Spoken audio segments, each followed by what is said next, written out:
Hey, Nerdtacular, how's it going?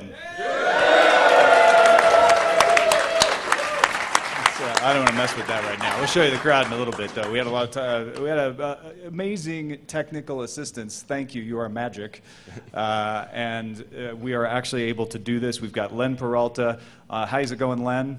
It's going well. If this all works the way I expect it to work, then we're actually going to be able to do the show the way I normally do it at home, right here, with everything in line and everything. You guys ready? The future. We're ready to roll. Oh, did anyone gather any tech news? Go! knew we forgot something. So for those watching the video, actually I'll explain that in the audio podcast too, just to have it. All right, are you guys ready? Let's go. I'm going to leave you up, Jenny. Yeah. Or do you want me to hide you? No, it's fine. All right, here we go. A minuscule portion of the Daily Tech News Show was brought to you by me. Because I went to patreon.com/acedetect and donated $1 a month to a podcast that I really enjoy. Won't you join me? This is the Daily Tech News for Friday, July 4th, 2014, live from Nerdtacular in Salt Lake City. Hey, thanks you guys. That's fantastic. Joining me today to discuss the news of the day will be Mr. Patrick Beja of the Wonderloo Tech. How's it going? It's going very well. Thank you. Yeah, there's a couple of people. Thank you. I'm really glad I can be on the show with Justin today, who's the next guest. Spoiler, Jesus. Because People get really upset when you spoil things like that, dude. I'm sorry. So I'll keep my I'm still gonna say it. He has a Twitter account for his beard, and I have a Twitter account for my scarf. Yeah. So, I feel a real kinship here, and it's the beginning of a beautiful story. So. And we're going to find out which is more popular by the end of the weekend. Obviously, that's the voice of Justin Robert Young of Night Attack, Weird Things, and FSL Tonight. This is a rock star atmosphere. Yeah, this is great. Are you ready for some tech news? Are you ready for the detailed underpinnings of peering and transit? No, we actually have some headlines to get through. We have a topic to talk about. But then, because this is actually a panel at Nerdtacular as well, after that part of the show, Jenny Josephson, our producer, is here with us. And we are going to go through a little bit of how we do this show. And we want to take questions from you guys, because I know we have some podcasters and aspiring podcasters out there. So if any of the mistakes we've made over the years can help you prevent making your own, that would be awesome. Let's start off with the headlines. Oh. The headline is that Len Peralta is on a Hangout live. And we'll be illustrating the show. Hello, Nerdtacular. How are you? Good, Tom. Good to see you. Len, how many of you are from lovely Cleveland in the audience? I knew there were a few. Clap! Make some noise! Yeah! Very good. So, Len, thank you for taking a bit of your July 4th to join us on the Hangout. I really appreciate that, man. This is going to be a lot of fun. This is my way of being at Nerdtacular when I can't be there in person. So. Fantastic. Let's start off with our first headline. 9to5 Mac reporting that Jean-Claude Biver, head of watch brands at LVMH, told CNBC this morning that Apple has hired one of watchmaker Tag Heuer's sales directors. A source confirmed the hire to 9to5 Mac. Apparently, Patrick Pruneau, former vice president of sales and retail for Tag Heuer, was the person hired. Apple has not said anything public about the hire or whether they even believe watches exist or anything. But it is intriguing if true. Do you want to pronounce the names correctly now? Not really. Okay. If it's okay with you, but I do want to comment. Sure. And I do feel like I have a certain legitimate opinion on this because one of the guys is called Patrick. Seems legit. Thank you, Justin. I knew we were going to... Oh, no, it's a natural chemistry. So the thing that's really funny, it's not the first time we've heard about Apple getting into that market or planning to get into that market by actually hiring people who know how to make cool watches. And it just struck me when I read this headline that they're actually the only ones doing this. And I don't understand why. It makes complete sense, right? You want to make watches that are highly desirable and that people are actually going to want to buy. So you go and hire the people who make the best watches in the world. Everyone else is approaching this issue through only the tech angle, and apparently Apple is approaching it through both angles. Tech. I don't know. Some of those Google I/O watches, like the Motorola one, they had some style too. Yeah, but I mean, it doesn't look like. It doesn't seem like just making a watch that kind of looks cool is going to be enough to make a product that's going to appeal to a wide consumer base. Yeah. So at least seeing that Apple is asking the people who know how these things work, it makes a lot of sense, and it doesn't seem like the other ones are doing. Well, it also bears mentioning that just because they hired somebody in this division doesn't mean at all that they're coming out with a watch. Like they have gotten further down the road on Burberry, stuff. I guess. Yeah. So they're after high-end designers and marketers for sure. Yeah, it's not the first person they've hired from the watch universe thing. Mm-hmm. So. The Verge reports Pew Research Center released another in its series of reports on the future of the internet called Net Threads. Pew asked the experts, quote, by 2025, will there be a significant change for the worse and hindrances to the ways in which people get and share content online compared to the way globally networked people can operate online today? Of the respondents, 35% said yes, while 65% said no. Among the threads specified, the respondents listed government crackdowns, internet surveillance, and prioritization of near-term profits over the long-term benefit of the net, particularly net neutrality concerns.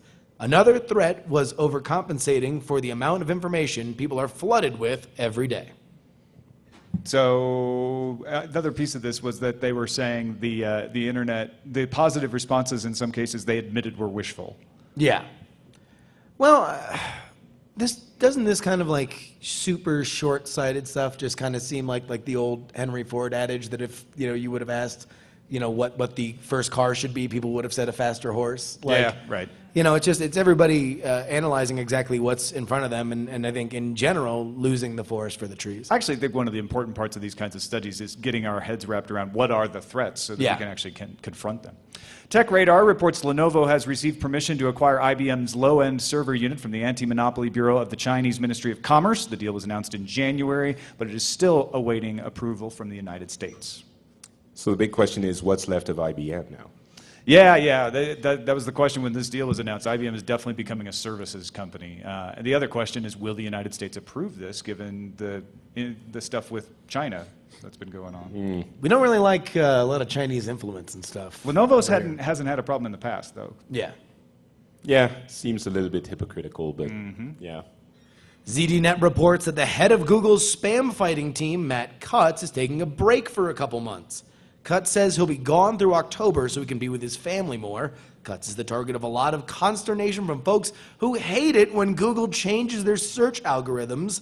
Some speculate it will be a step toward Cutts leaving Google altogether. The anti-spam team will be keeping sites from gaming search results in the meantime.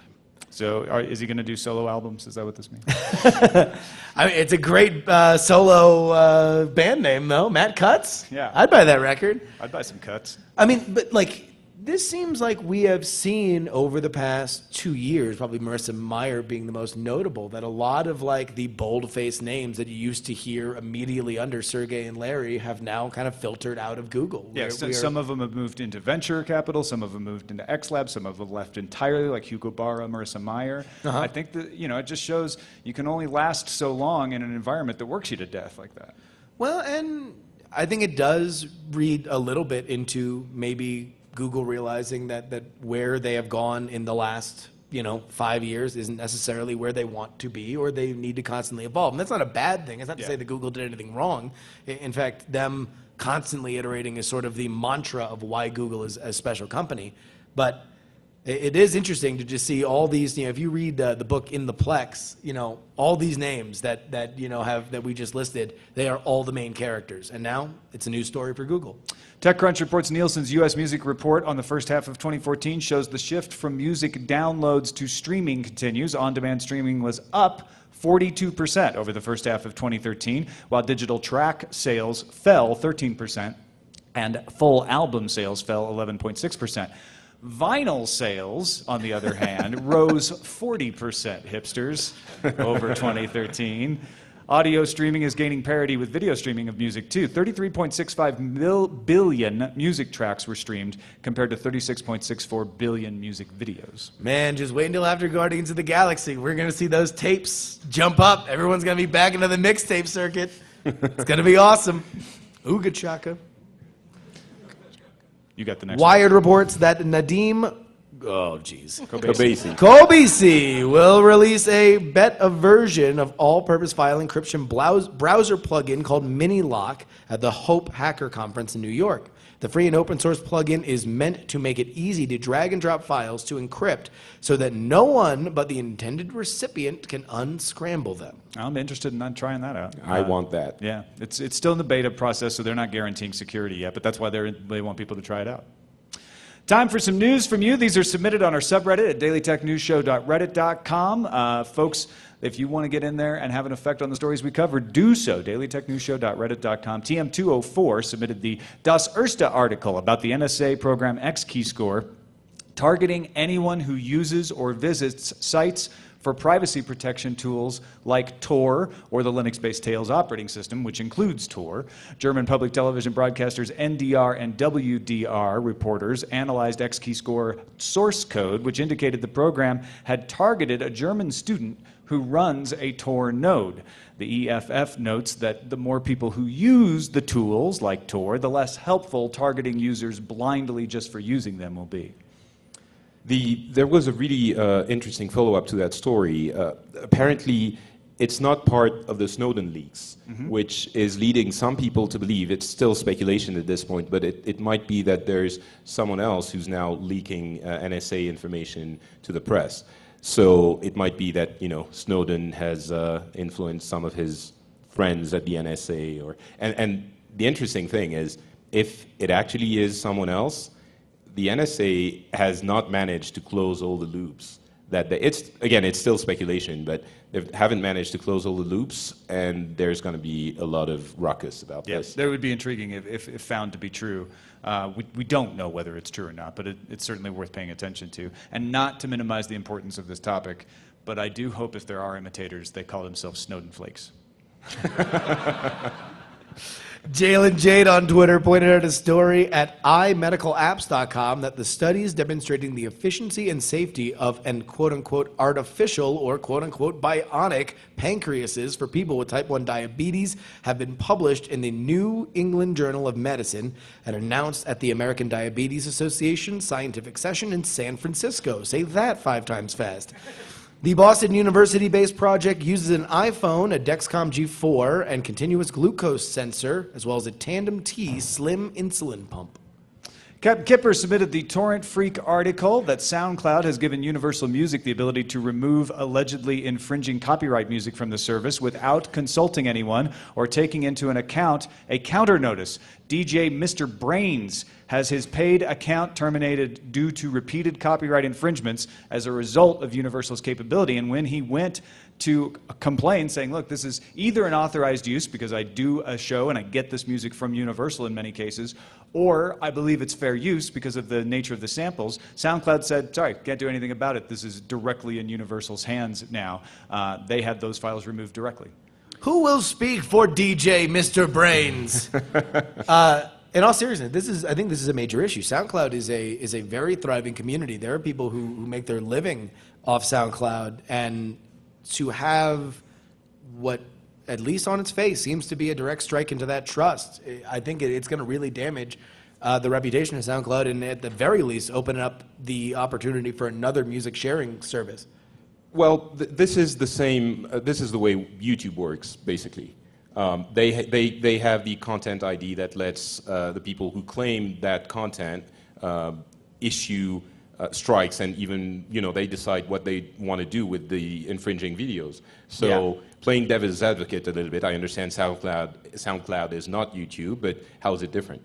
Well, because you can respond, right? I mean, with the YouTube service is set up where, while you can submit to a robot that will remove things, YouTube is still in charge of the counter notice system. Yeah. This doesn't seem to have a counter notice system. The fair gentleman DJ Mr. Brains had no recourse in his account, and he believes. And it's an old story. Lots of blogs were being taken down, like 2008, 2009, for hosting files that they had been given by the record companies, but then the record companies' legal arms didn't know that and went and had put cease and desists and had their blogs taken down. So it's an old issue. It's just showing up on SoundCloud that makes it interesting, because SoundCloud's trying to be the open platform for music and all kinds of audio. And in that way, their response is a little bit cavalier, I guess. It's like, yep, don't know. Well, just I didn't ask quote them. their actual response, so I don't want to I too I much wasn't, emotional. I wasn't implying that their actual quote was, don't know. But, I mean, they didn't even try to explain it or to arrange the thing. It was basically just talk to Universal. We're not in charge of it. But I do think this is something where the clock is ticking for SoundCloud. If SoundCloud doesn't have any kind of meaningful response within the next 2 weeks, then there is, if even slight and incremental, the permanent damage done to the trust with their users. And that is a look at the headlines. Hey, thanks to Alpha Geek Radio for not only streaming our show all the time at mobile.alphageekradio.com, but also, ladies and gentlemen, Todd Whitehead. Ladies and gentlemen! Almost got him. Todd Whitehead is the guy who's made all of the Nerdtacular streaming possible, and couldn't do it without him. So go find his Patreon at patreon.com/alphageek and throw a couple nickels his way. Or if you're not from the U.S., that's 5 cents. Do more than 5 cents. All right, I want to talk a little bit about jerk tech. It's a term that has popped up over the past couple of days regarding certain apps. We talked previously about ParkingMonkey, an app that got in trouble with the city of San Francisco for letting you sell the right to take the parking space you're leaving. The city said, these are public parking spaces, and the only people who get to charge for them are the city of San Francisco. And they're having a fight with ParkingMonkey, who says, stop us. We don't think your law is right.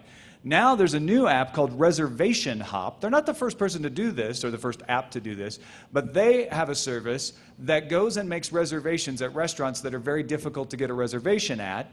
And then if you want a reservation at one of these places at the last minute, you go to ReservationHop, pay them $5 or so, and you can get a reservation.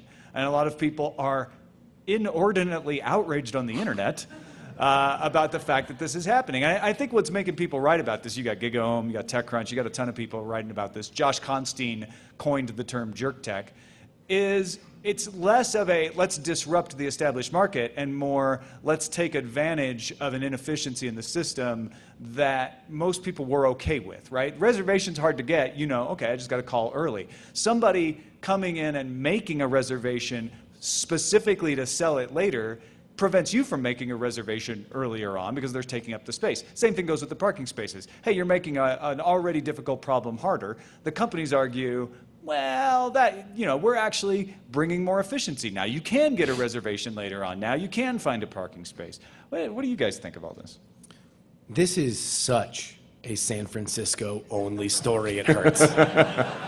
We would be getting more of a global audience if we were talking about the sentiment on Mars. There is, literally there's no connection, I believe, to this story and the fact that it's a San Francisco story about a San Francisco company written about by San Francisco-based tech blogs that has any element that reverberates outside the Bay Area. I don't think it translates to Oakland, let alone the rest of the world. I don't know. There's something in there. I mean, and I'm very remote from San Francisco. I'm living in Paris. Are you French? Actually, I am. No. You didn't know that? I didn't realize. Right, yeah. So the scarf would play in San Francisco, though, for the record. It would look quite at home. I try, to fit in. But no, there is something a little bit more universal about this, which is it does seem like this is a misappropriation of tech. Usually when we have these kinds of products, it is disruptive in the sense that it is making better an inefficiency that we all hate. Uber, for example. In this case, it really makes you feel dirty, and it's all right, completely sentiment, feelings-based reaction. It feels unfair in a way that the other apps that do similar kind of things don't. Who here thinks these kinds of apps, for the parking one and the reservation thing, are That's unfair to cool. tie them both together, though. Yeah. Yeah, Brian Brushwood I is was gonna screaming say, in the background. Yeah. I was going to say, I wish Brushwood was here because he would run up and go like, just let the market do this, like anarchy, blah, blah, blah. And so thank you. All right, well, listen, I actually talked to Brian before this. Just let the market figure this out. Anarchy, blah, blah, blah. It absolutely should. I mean, this is something that, like, I think that... All right, just wait if there was only one person in this whole room who thought that thing was cool, right? And it was Brushwood, so it doesn't even count. So... Wow. All right, Brian, come up. Brian's coming up. Everybody give Brian a round of applause. Right there. Right there. Hi, Brian. First time, long time. Here's the thing, though. If you're gonna take this position, you got to go all the way. How many of you guys would ever use a ticket rebuying service like StubHub? Would you guys shut down StubHub today? All right, screw you. I use it all the time. I mean, the problem is that and the whole reason that my default position is let the market decide is because by nature, what the market decides is those who want it the most by nature get it. And for example, my daughter has food allergies. After a hurricane, I might want to go and get a special brand of formula. And if, you go to two different stores, one guy said, yeah, man, hurricane came in and I was not going to raise my prices. I kept them all the same. I was like, great, let me have some formula. He's like, oh, no, we sold out of that shit a long time ago. And then you go to the next guy, and the guy's charging $50. But with my kid, I gotta, I'm happy to pay that $50. Likewise, if you have some kind of super important job interview for the job of your lifetime, you would pay $100 for a parking spot. But there just isn't one because we kept it fair, and fair means that you totally, regardless of how much you want to pay, don't get to do it. Same thing with reservations. If there's some kind of big deal where you would pay, I would prefer there at least be that opportunity for it. Yeah, I would be. Can I just say something? Yeah, go ahead. Yeah, give him a round of applause. Yes. I would be fine with Proletariat this will rise. in Los Angeles because currently the manner, if you can't get a reservation in Los Angeles, you only can bribe the guy at the front or say, I'm with, Rossdale Party of 4, which is not like totally effective. So the way that I get around that is by a system to pay more money. If I have a boss in town, I'm okay with that. As long as you're not like doing astronomical surge pricing and then it's in some way, restricted. But I feel like this is something that will be decided on by the users, like we're going to decide whether or not this feels weird, and also to say that it is subverting the reservation system is to assume that the reservation system is perfect, if not efficient, which I don't think that for anybody who's worked in... Here's where I differ from all of you guys. Yeah. You're all going into the practical aspects of the individual apps, and that's totally fair. That's a perfectly appropriate way to look at it. What fascinates me is the sense of outrage, no matter the practicalities of how these apps work. For the parking app, if you look at the practicalities, the city of San Francisco manages the parking for good or ill. It's their parking to charge for. And so you don't get to go say, oh, I'm going to take a space and charge for the ability to leave it. City of San Francisco gets to say that for their parking spaces. Yeah. If they were not owned by the city, that would be different. For the reservation app, it's up to the restaurants. And the CEO of this app, who seems to be a lot nicer than the ParkingMonkey guy, says, look, we knew some people wouldn't like this. We're a little surprised how much outrage there is. We want to work with the restaurants to make this work and benefit the restaurants and the patrons as well. And I think if it was pitched that way, people would not have a problem with it, no more than they have a problem with OpenTable or anything like that. Yeah. What it is you perceive it as somebody getting an advantage because they've got the money. Well, whether it's the money or they have the device because it only works on iOS. In other words, this is a first-come, first-served basis. If I can get in line and get the reservation earlier, then I should be rewarded for that. And somebody else shouldn't be able to jump the line. That's exactly it. And that's jumping the line. I'm not saying that shouldn't be that way. Brian's like, if they got the money to jump the line, they should get to jump the line, right? But, well, no, what I'm pointing out is not that one is better than the other. It's that certain people just feel that that's unfair, no matter what you say. And that's fine. Like, if certain people feel that it's unfair and it, like, is something that... I mean, remember the service Blippy that everybody, like, fawned over back in, like, 2009? It was a social network about credit card charges. And everybody was like really excited, and it got all this press because finally we'll be able to automatically share everything we buy on our credit card. As we all have wanted. Yeah, and it's like, well, no, I don't want anyone to know what I'm charging on my credit card. I want to keep that private. That was something where everybody decided it was weird to have that automatic stuff, and I think that this will live or die based on that. No, but you're both, Brian and yourself, talking about different things. Now you're talking about Blippi, which was a completely different thing. It was just weird because who wants to share what they're... Yeah. And Brian was basically making the argument that this is capitalism. And yes, sure, we all love capitalism, and yes, the open market, and by the way, net neutrality ties into that, and we need the open market and the free market there, but, right? Sure, right. yeah. But in this case, the real issue is that it's sort of separate from the question of the free market will decide. It's the sentiment that this is unfair, the sentiment that this is people who come in at the last second and who didn't, because you planned, if you want to get your reservations, you're conscientious and you're planning to get your thing and you're following the rules. And there's someone who's coming up at the last minute and who's actually effectively jumping the line. And it's not Nertacular VIP. It's someone, after everything has been sold out, someone, and you wanted a ticket, someone comes up and just jumps in front of you to get the ticket that you were going to get. And you find out that the person who was in front of you in line never wanted to go to Nerdtacular. Yeah, they exactly, were just right. doing it for the money. It's paying a hobo to queue for you at the iPhone's release. It's exactly the same. And you may think that's fine. I'm not trying to say that that's a bad thing or a good thing. You may think that's fine, but that's what it's equivalent to. And I think the issue is all perception. If the restaurants were in on this from the beginning and saying, hey, we have this new system, it's very similar to StubHub. They use some of what Brian said, so you're familiar with that.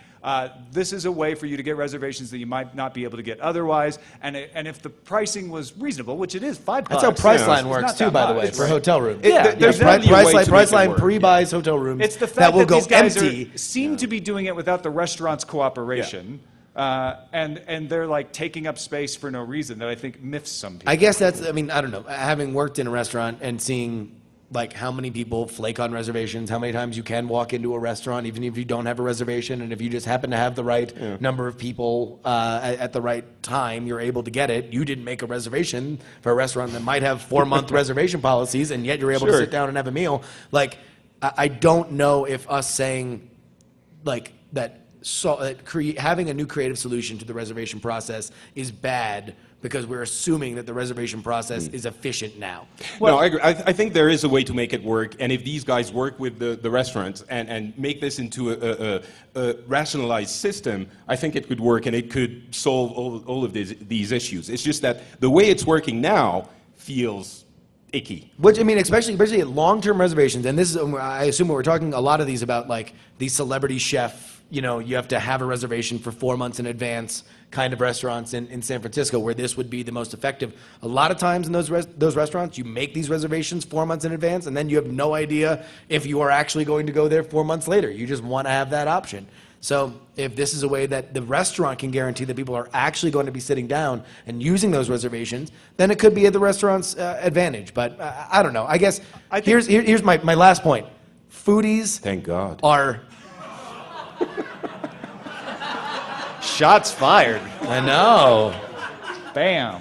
He insulted the scarf, okay? You don't do I that. didn't insult it. Well, now, let's not get sidetracked on who insulted whose beard or scarf. What's your point, Justin? My beard's Twitter account is going to be so fired up about that. I think that foodies are loud, complaining, miserable people, and I feel like that's what this is all about. More shots fired. There we go.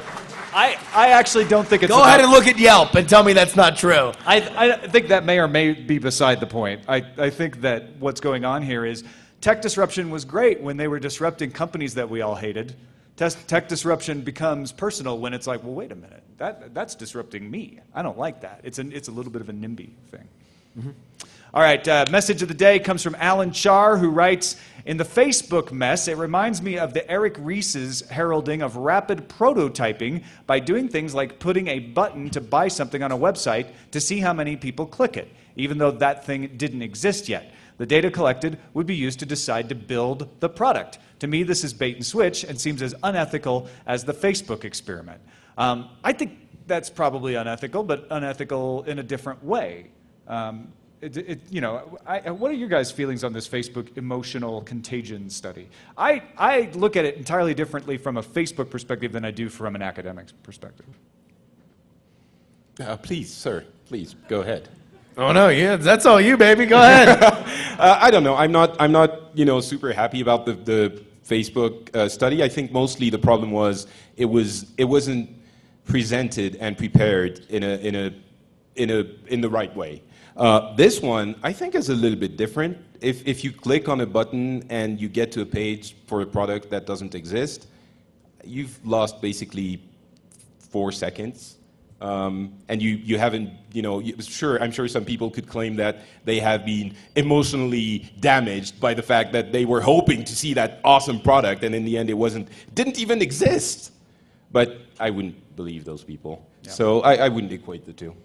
And Beja writes, I realize you all love your technology and drones are cool and fun and harmless, but I have to tell you, though, that I love our national parks and I go there to get away from technology and enjoy nature. Yes, I know a certain amount of technology will intrude. I won't leave my cell phone behind. I'll get there in a car, and if I'm hiking, I may take some high-tech gear to make sure I don't get lost. Other than that, I want to enjoy the park's beauty as naturally as possible. Not only would a drone spoil my enjoyment of the park, but it would frankly creep me out if it came anywhere near me. I would find it intrusive. After all, the drone can see me. I can't see who's behind the drone. Creepy. Fair enough, but it's very interesting that, first of all, the drones are very new, so I'm sure people will get used to them, or might.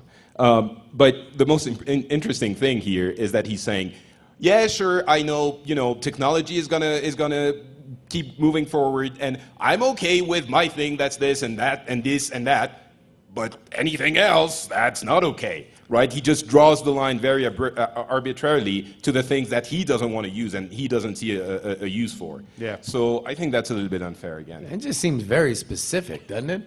I like everything that I use. Yeah, exactly. But nothing that I don't use. It sounds like he's writing his own little drone in the park / fiction. I was in the woods when I heard the whirl that would change my life. All right, let's check in on Mr. Len Peralta, who has been drawing us a special Nerdtacular episode of Daily Tech News Show illustration. Len, what do you got for us? Well, I wanted to do something that was in honor of the 4th of July and also in honor of Nerdtacular. So here is my image. It's a happy Nerdtacular, happy 4th of July image. Explode something big in honor of American nerds. Happy Nerdtacular to all of you. And we got the doctor there. We got the TARDIS. Oh, yes. And we got fireworks. Right here, little snowbird, because I know you guys are in snow. Oh, that's lovely. Noted American science fiction icon, the doctor. And who... That looks like the Twitter bird, except hell is freezing over. There's like some sort of subliminal tech message there. Oh, there's a Spider-Man in the tie. There's Spider-Man, there's the Punisher, there's I saw the Punisher, too. Who, all things that all fantastic, Len. LenPeraltaStore.com if you'd like to... Yes, it's up there right now, actually. Excellent. Go check it out. Thank you, Len, for doing this, man. I really appreciate you taking time. It's a great time. And thank you, France, for helping us in the Revolutionary War. You're for welcome. The Statue of Liberty, and for loaning us Patrick Beja for this show today. Oh, I think the message says you can keep him. No, Patrick, of course, you can follow on Twitter at twitter.com/notpatrick. Anything else you want to let folks know about? I guess if you're interested in tech news, which some of you might be, and if you speak French or are learning French, you might be interested in Le Rendezvous Tech, which is my French tech news show. So Twitter that, Google that, and I'm sure you'll get to the right page. I highly recommend if you want to brush up on French, especially if you've studied it, you're going to know a bunch of the words because they say Facebook and Twitter, and I'm serious. You laugh, but it really helps you kind of know the context and check it out. Le Rendezvous Tech. Thank you, Patrick. Justin Robert Young. Yeah. A pleasure, my friend. Yeah, it's you always. Embody the spirit of America. I like to think so. Here, giving the tech news in a beard, the way the founders intended. It's written in the Constitution. Yep. You can find twitter.com/Justin R. Young. Anything else to let folks know about? No, I just want to give a big shout out to the crowd here. We have a massive crowd here. Thank you so much.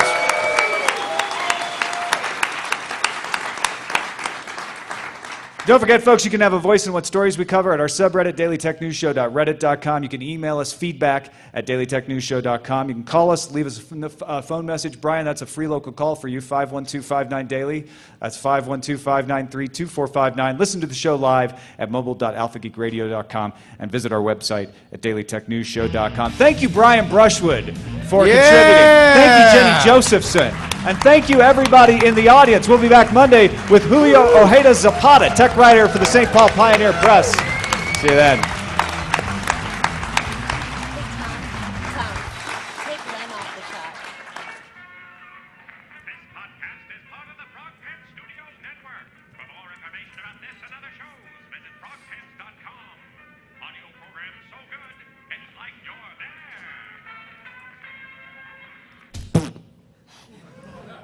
We're not done. Are you still here?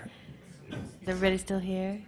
Yeah, so I think what we're going to do now, apologies. Are you for going the to put, camera. let's put something back up, or the switch. I think what we're going to do now is to do a quick rundown of how we do the show, and Jenny and I will comment on that. You guys want to hang out and just kind of, as people who participate in the show as guests quite often, be interested to get your perspective, and then we'll take whatever time we have left for questions. Tom, do you need me here? Sorry? Does anybody have any questions for me? Oh, 'Cause yeah, Yeah. anything for Len before we let him go? Oh, come on, don't be shy. They're all busy at lenperaltastore.com. They're on their phones Yep. right now. I have a question for Len. Yes. How are you so awesome? How do you do it? How do I do what? Draw? Being awesome. I just How wanna are know. you that awesome at drawing? And how much do you draw or understand beforehand versus just drawing it as we talk? Well, during the show, I look at the notes of for Daily Tech News Show, and I take a look at what the stories are going to be, and if there's something that interests me, I'll draw that. But I will draw it probably about half an hour before the show starts. I'll do the pencil sketch, but most of the coloring and the inking happens live while the show is being taped. So there is a little bit of behind the scenes stuff. But yes, most of it happens within about an hour of actually recording the show. So first half hour of prep, then second half hour draw. So and then What is the most live on the popular show. print that you've done? Probably Apple Beats, Damn. which was really cool. That right behind the Daily Tech News Show All Stars. Nice. Hey. Have you ever My had face was on that one. That's red.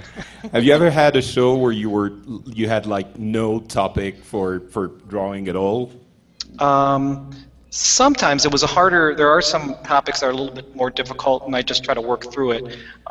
This one, I decided to just do something fun for you guys at Nerdtacular, because I thought it would be a really, really cool little thing and a lot of fun to do, rather than take one of the tech news stories. So, but I try not, I know the ones that aren't really good because they don't really sell. So, who here in this room wants to get Len here next year in person? Oh, snap. Take that to your barbecue, Len Peralta. Yeah. I've wanted to do Nerdtacular for quite a long time, and so yes, next year possibly. There are 6 people here from Cleveland. You could have just carpooled. You could charter. Charter a bus, that would be great. Yeah. Yeah. The nerds The across Cleveland- America. Well, I think what we're going to do, because we only have about 15 minutes left, Len, if you want to hang around for those 15 minutes, please do. If you need to go ahead and ring off. And, I'll hang out for a little bit, but I might just pop off. Yeah, pop off whenever you need to. Whenever I can. Let's just take questions, straight questions. Come on up here to the mic. I'm going to turn it around that direction for you. But I want to take questions on anything we do on Daily Tech News Show. There's an entire podcast track coming up after this about how to podcast, about the technology of it and the specifics of it.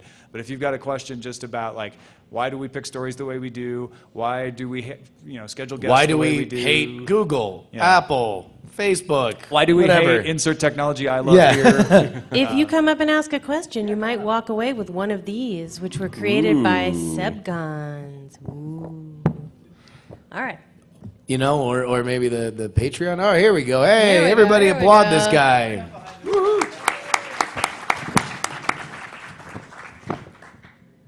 Tom, I had a question for you. So on your Patreon every day, you say the number of people, and you're trying to do new stuff with the money you're getting from Patreon. I'm just curious what ideas you have to improve on the show and what new ideas you have. Sure. Our long-term goal is to have a video element with lower thirds, with post-editing, with something that makes a video show feed worth having and makes it worth promoting as video rather than just the spy cam, the shaky spy cam here. In the near term, though, what we're trying to do is test out some ideas around contributor segments. So maybe some different ways of presenting news that you wouldn't hear about otherwise. We have certain people who have been asked to try some segments, and we're hoping to get a few of those in. Remember we did the esports segment? It wouldn't necessarily be about esports, but it'd be that kind of thing, and it might be a shorter, it might be different topics. And Jenny and I have been working on specials as well. We had the first, if you're a patron, you know, we had the first interview as part of our peering special on Wednesday. Anything else I'm forgetting, Jenny? Well, my dream, and I know Ken from Chicago has been very vocal about this on Twitter, is as much as we can try to take this show on the road, because doing this show and getting to talk to all of you is one of the more amazing opportunities. That's a little ways down the way, but you know, we had a lot of fun when Tom went to Greenville High, and we've heard from other high schools asking, can we come back and do that? And I think that's one of the more rewarding things that we tend to do with this show every once in a while. Cool, thanks, Ben. Yeah. I just had a question. Based on you guys looking at the news every day, we have a very optimistic future imagined in, you know, say Star Trek, for example.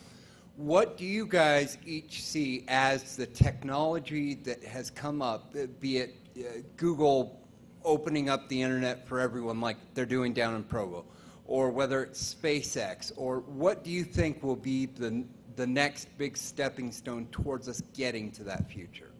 Do you guys want me to start, or do you have an answer pop to mind? I mean, I would say the two things that are the most exciting to me are SpaceX, number one. I mean, I think it's just, if you're not excited about SpaceX, you don't have a pulse. Like, it's amazing to see what they're doing and the velocity in which they are achieving their goals, literally.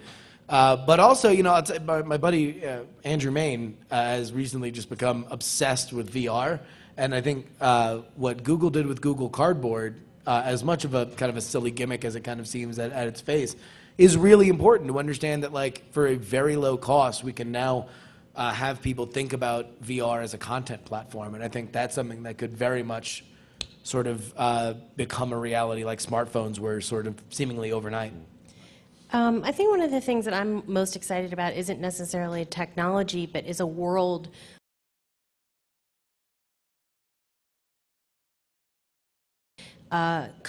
schools and is grounded in technology. It's not a thing that some people know about. It's going to be the thing we all know about, and hopefully our schools are going to come up and give everybody a chance to learn how to code right from the beginning. And so that the world that we'll be living in is one run by people who understand how things work. And I think you're looking at a bunch of people like that in this room today. I mean, that's a future I'm really excited for, even if I'm going to be the old grandma sitting on the porch going, I was really good at logo.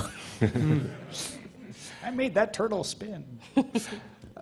I think from maybe a little bit more immediate future, so I don't know if it answers your question exactly, but I think the personal data gathering is going to change a lot of things. I know it's a lot of fun to joke about the Google Watches and the Apple Watches, but the promise of all of this is that we will actually know a lot more about what makes us tick, and there's a huge amount of data that possibly, if gathered and analyzed properly, is going to improve a lot of, you know, our health and just the simple understanding that we have about the way we work in our bodies, and on a very personal level.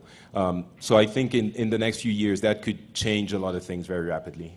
It seems like things start out as problems, and 20 years later they are either problems, but they are problems we've accepted or learned to deal with. And I think the thing I'm most excited about is learning to deal with those problems that we've created with the internet.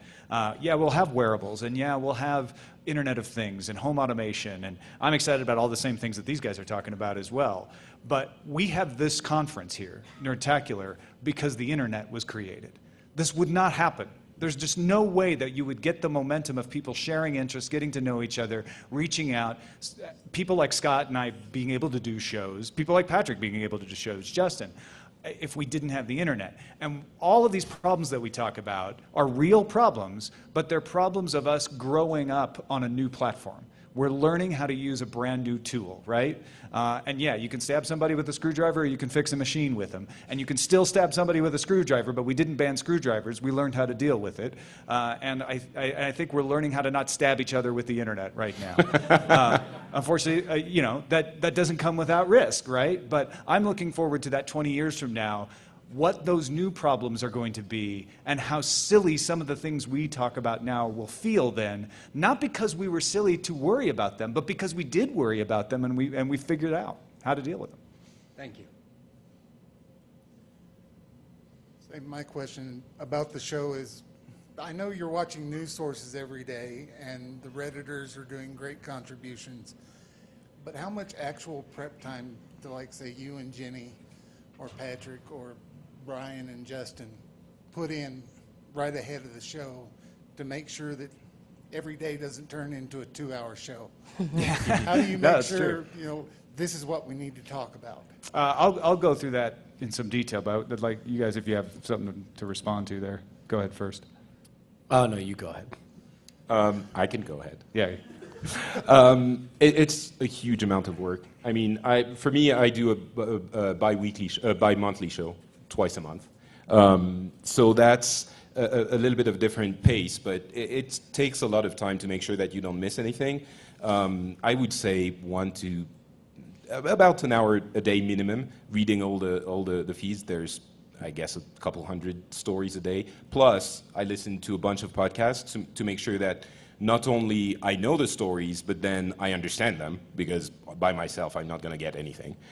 So the people who are actually clever enough to analyze this stuff, I also listen to that. So it's a lot of work. It's actually, I would say, the majority of the work time that I put into the shows. I mean, I think for this show, you know, it's a lot less of a workload because Tom does such an amazing job of curating everything. But I will say that the biggest thing for me when looking at guest hosting on DTNS and what I think makes DTNS stand out amongst all other tech news shows is that there is a commitment to a different kind of take and an avoidance of the super easy pitchfork raising, let's chase around the monster kind of take. And that's something that I feel a lot of pressure whenever I read the stories. It's like, well, let's not just say the easy. Let's not just say the easy thing. Let's just not all like net neutrality. Let's all scream together. That's what I do. Yeah. And that to me is where a lot of the work goes in, because I feel like I would be betraying this show if I contributed to something like that. My job is just to make Tom's job easier. So what I Believe me, do... she makes my job a lot easier. You don't see it. So what I do is I go through the rundown. I usually make a new... Here, I'll show you. Hold on. Please stand by. Yeah, nice. We can actually do visual aids. Yes. Okay, so here's our rundown. And our title today is Nerdtacular, Nerdtacular. It's part of the vernacular, unless you all can come up with something better. So I will go through and do what I call like the basics, the everyday basics. So I'm adding in the guests and all their correct titles, which, you know, some people don't care about titles, and some people care about titles quite a bit. So it's really important to get that right. I'm adding in the messages of the day, and we're really trying to get better about making sure the messages of the day have some sort of flow or reason to them. And I'm always adding in the Patreon amount and just little things like that that just sort of make it a little bit easier, so he's never thinking about that. And then I'm doing a little bit, not today because we have this amazing sound crew, but a little bit making sure that one guest isn't horribly louder than the other. And then a lot of my job is booking and things that are happening and just sort of like being someone to bounce this show off of, because, you know, he spends a lot of time alone in the basement. So I go upstairs too. yeah, but upstairs. So every once in a while, it's really nice. Just I can't speak for you, but it's nice for me to actually have someone to talk to about this and say, okay, what's the direction? Where are we going? What are you interested in? And you know, so if I can just like clear the road, that's a good thing. Yeah. My day starts, usually I get up, first thing in the morning I do is I read through all of the, I think it's 25, 30 sources for tech news, and mark things that have happened overnight, and anything that has happened since the last time I checked. That I'm either seeing frequently or I think is particularly interesting or is a follow-up to something we've talked about. And I look at the international news, so I'm making sure that, you know, I don't go in and start joking about earthquakes and there was a massive earthquake that killed a bunch of people, or just to generally know what's going on in the world, right? I do that. That probably takes me 35, 40 minutes.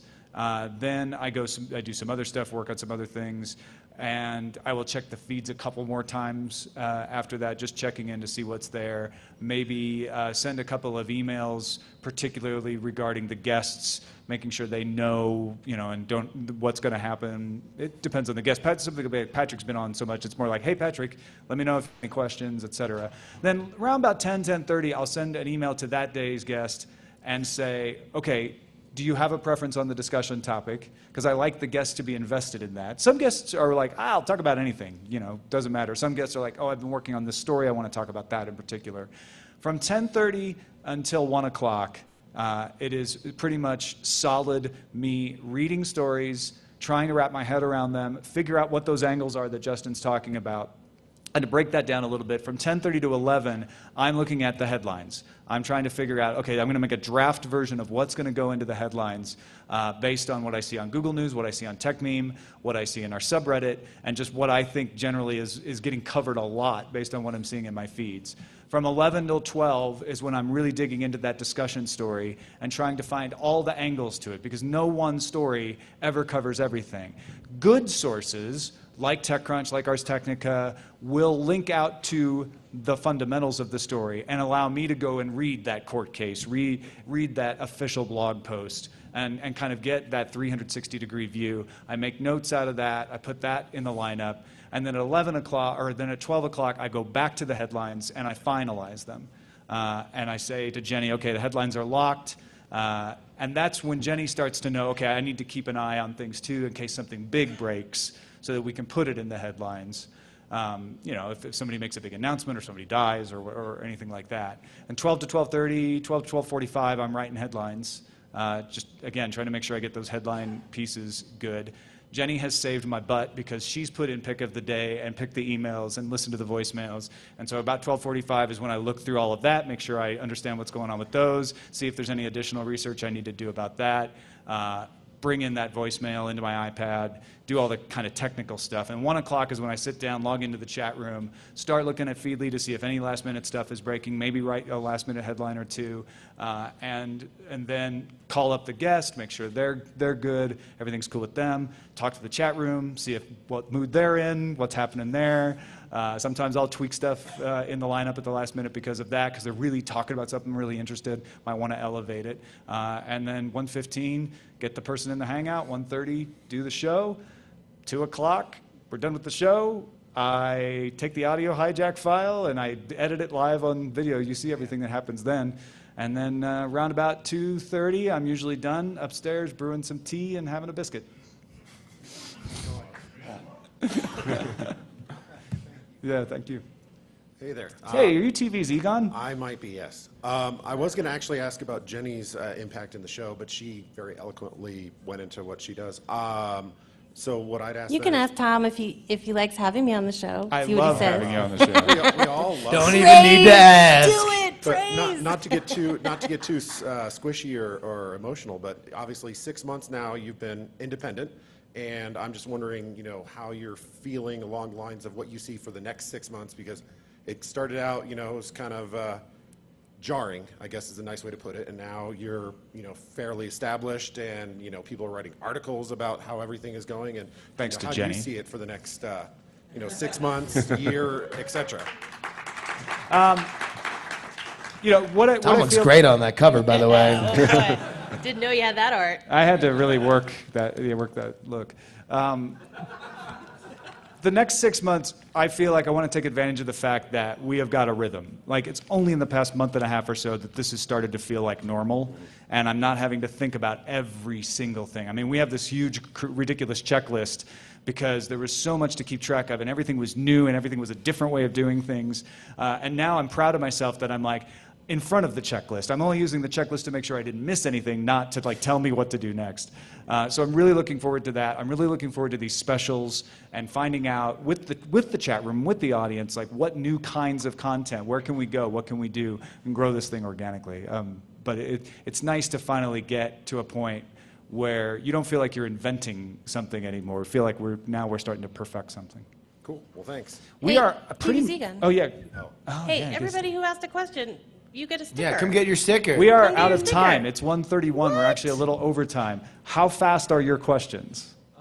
Speed round. Depends on how fast you answer them. Okay, ask fast, I'll answer fast. Specifically for this show, you always have rotating guests and everything, but you guys always sound so natural. I know you do a lot of prep beforehand as far as the notes and everything, but how do you get like just a quick transition where it's like immediately you jump to Justin, he pulls up a headline, and then you go to Patrick, he pulls up a headline. Like, how do you, because your shows in particular are very good at that. He's been doing this for 15,000 years. So. I am immortal. I mean, the short version from somebody who joins in is that when a rhythm is established, it's easy to fall into it. Yeah. It is easier to fall into it, and it is Tom setting that blueprint. That helps. And practice. You know, the more you do it, and as long as and paying attention to what you're doing, I think, is the addition to that. But just do stuff a lot and look at what you're doing and try to be honest with yourself about where you're like, I think I could do that better. I think that would feel better. That's all I can say. I think that gets a little bit into how to do a podcast very quickly, but a lot of people underestimate the amount of work that the hosts or the main host puts in to make sure that flow is created and everyone stays on topic and it stays entertaining at the same time and you don't go too far. Like, that's a huge amount of work, and I think it only comes with practice and habit. And your question, your very last question, that was a good one. Thank you. As an extreme cord cutter, I will never get cable again. How do you guys feel about the Aereo thing? It kind of freaks me out. Yeah, it's sad. I think it's going to set back a lot of progress towards cord cutting, but I don't think Aereo was the solution because it was taking something that was going to die anyway, which is over-the-air broadcasting, and was a patch. But it was that kind of patch that could smooth us into something new. It's just going to take a little longer. I think that's what I think. I mean, the content goes where the money is, and the money increasingly is going toward people getting it how they want it. All right, thank you, ladies and gentlemen of Nerdtacular. You've been amazing. Woo! Come get ribbons!